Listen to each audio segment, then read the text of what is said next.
নমস্কার, আমার পড়ার ঘর ইউটিউব চ্যানেল সবাইকে স্বাগত। আজকের মাধ্যমিক ভৌতবিজ্ঞানের গুরুত্বপূর্ণ 10টি প্রশ্ন। আন্তর্জাতিক স্পেস স্টেশনের কক্ষপথটি বায়ুমণ্ডলের কোন স্তরে অবস্থিত? সঠিক উত্তর থার্মোস্ফিয়ারে।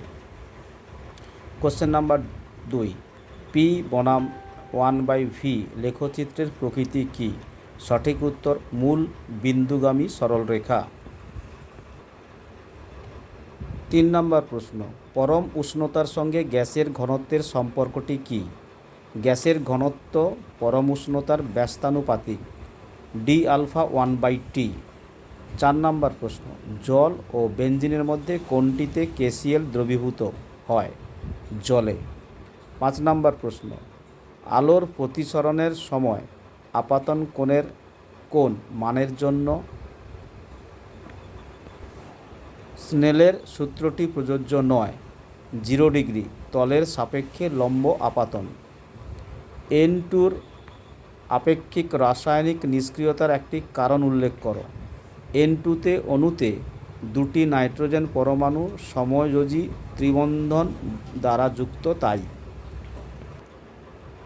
1 BOT কত জুলের সমান?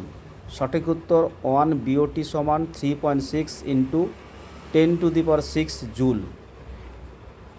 প্রতিফলিত সূর্যালোকে Cl পরমাণু দ্বারা CH4 এর 3টি H পরমাণু প্রতিস্থাপনে কোন যৌগ তৈরি হয়? Chloroform, CHCl3।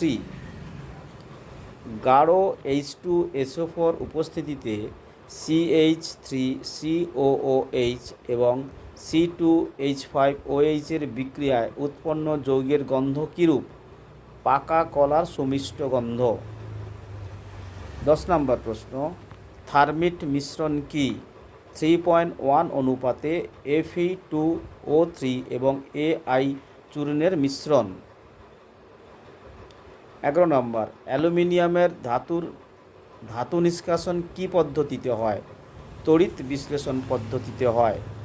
12 নম্বর প্রশ্ন এবং শেষ প্রশ্ন, ক্রায়ো প্রিজারভেশনে হিমায়ক রূপে কি ব্যবহৃত হয়? তরল নাইট্রোজেন।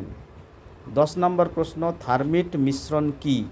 3:1 অনুপাতে Fe2O3 এবং Al চূর্ণের মিশ্রণ।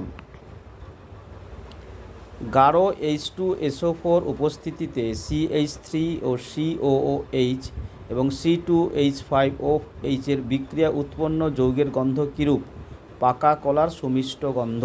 কোশ্চেন নাম্বার 9 এর উত্তরটি।